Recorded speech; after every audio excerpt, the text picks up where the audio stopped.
papers. I'm like mining for papers. Every once in a while I'll take a little break, and I'm super into cephalopods, octopuses. I'm building an octopus tank at home right now. Ooh. So that's kind of my indulgence is octopus. It's a little bit of dopamine. Right. Methamphetamine is a huge rapid increase in dopamine. Then what happens? How much do we get off that? Bring it up real quick. Yeah. I just want to see what is so it's how fast it occurs. It occurs within minutes. This is why crack cocaine was so much more addictive than snorted cocaine, right? It was the speed with which it hits the system. How much dopamine does an activity release? Yep. Baseline is 100%. Food is 150%. So an 50% increase. Video games, 175%. Sex, 200. I disagree with sex, by the way. I think it depends on, if you're, and people should know this, if you live with somebody and you guys are having sex a lot and you've known each other a long time, there's a lot of the reason why people are like looking for novelty in their relationship, et cetera. I'm not trying to be salacious here, but new sexual partner is probably about 400, 500%. Yeah. Yeah. And I think most people would not dispute that. Cocaine goes to 450%. Amphetamine, 1,000%. Methamphetamine, 1,300%. Yeah. That methyl group increases the speed. That speed increases dopamine. So it's almost the same. It could potentially almost be kind of the same, but the speed at which it happens is so much greater that it intensifies it so much. That's right. And remember, the brain is thinking in terms of approach, pause, or retract. So when there's a ton of dopamine, listen, anyone on cocaine or methamphetamine, everything's a good idea to them. Oh, yeah, anything. Right. Oh, God. And then you think about cannabis. Cannabis has its own discussion, its own effects, but very different system and tends to make people pretty happy with right where they are. The opioids tends to make people overly happy with right where they are. They tend to be amotivated, not motivated. So dopamine, in this context, what happens is then dopamine drops below baseline after a drug or porn, or even, if somebody's, let's say they make the huge mistake of like going outside their marriage to a prostitute or something. It's the anticipation, the fear, the excitement, boom, then it drops below baseline. And now here's the real rub. In order to get back to baseline, most people, when they're in that trough, what do? They use more.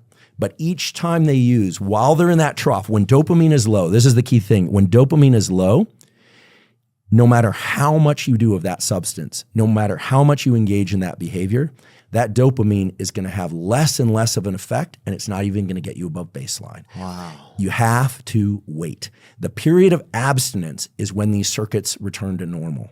And with the exception of alcohol, where people can die from rapid withdrawal, this is why every addiction recovery program has a period of abstinence. They don't tell you to kind of taper off cocaine. Right. They're like, listen, this has got to stop. And then when people relapse, the problem is they get, no pun intended, they get a bump, but that dopamine level is not where it used to be. And they're constantly, quote unquote, chasing the dragon or whatever you want to call it. So, these dopamine circuits evolved for a good reason, to drive us toward adaptive behaviors. But listen, I have friends in the tech sector, in the finance sector. You see this in the finance guys.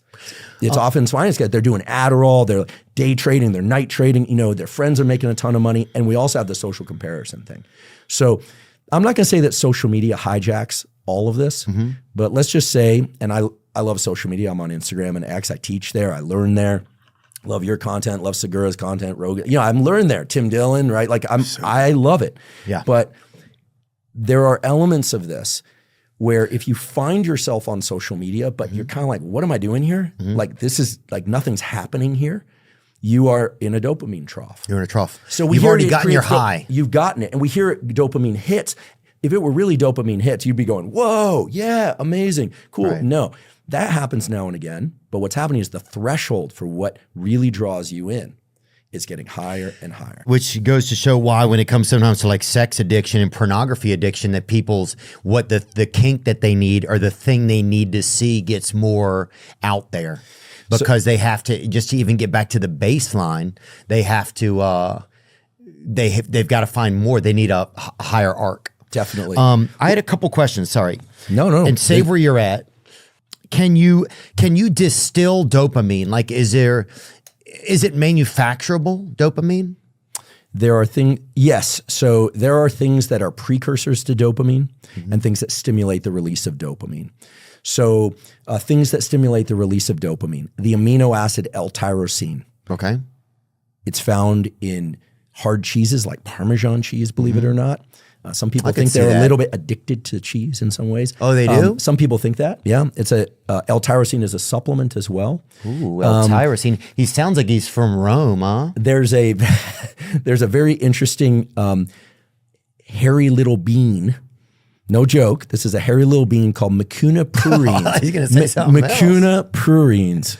Mucuna Pruriens? Mucuna Pruriens. This is a velvety bean. If you just put velvet bean L-dopa, it is 99% L-dopa, which is the precursor. It gets converted to dopamine. I'll take L8 ball of it. Remember that movie Awakenings where people were frozen? Yes.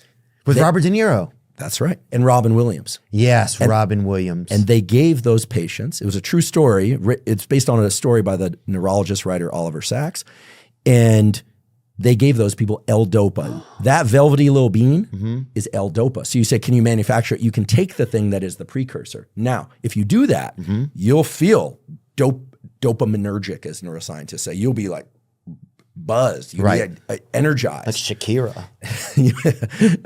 Absolutely. And then, but yeah, and then you'll feel the drop. And then methamphetamine stimulates the release, as we saw. Cocaine stimulates the release behaviors. Listen, I don't want to demonize dopamine. No, not at all. Dopamine is, I'm sure I had a surge of dopamine walking in here today. I'm a fan of your show. I had a surge of dopamine when I saw you. I was excited, nervous about it, and then it happened. So here, and hopefully I will.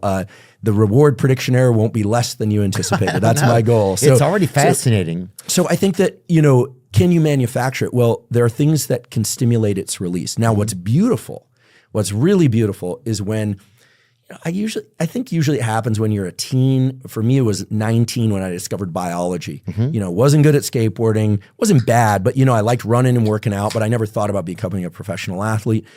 And then I discovered learning and biology, and I thought, wow, this is something that I'm highly motivated to do. I didn't really understand dopamine then. We didn't know that much about it, but I'm motivated to do it. So there's dopamine from doing it. It brings me resources, at first degrees and knowledge, later, the ability to buy a house, right? So much of my life is built around the work that I did, like a maniac, really, between the age of 19 and I'm 49 now, just working nonstop. And so there's functional dopamine. And pretty soon you start weaving it in, like, oh, I can also rest and have some recreation. And that's giving me dopamine. And so our lives are built around this molecule we call dopamine. And so the ways that you can manage it, almost orchestrate dopamine to use it to your advantage. It's very usable. Right. I think the thing to remember are the following. Dopamine is not about the pursuit of pleasure. It's about the pleasure of pursuit. It's about motivation.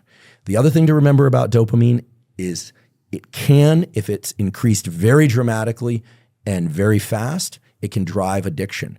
And I define addiction as a progressive narrowing of the things that bring you pleasure. A great life is where many, many things bring you pleasure. Yeah. And then perhaps the most important thing for people, especially if they're concerned about porn, gambling, internet use, or whatever, even if they're not a full-blown addict, they're just kind of feeling like a slave to everything going on, that, just everything, highly processed foods, all of that, is that any high amount of dopamine that comes to you without effort before it will eventually destroy you. Wow. Or bring you close to destruction. So something that just feels so good that all you had to do was open a package. All you had to do was take a pill. Or open a website. That is the slippery slope. And if we think more in terms of, Yeah, Pandora's box doesn't really have a key on it, huh? Yeah, like listen, I'm not a huge UFC fan, but I've been to a few fights and it's fun. And I see you guys down there in the front row and this kind of thing.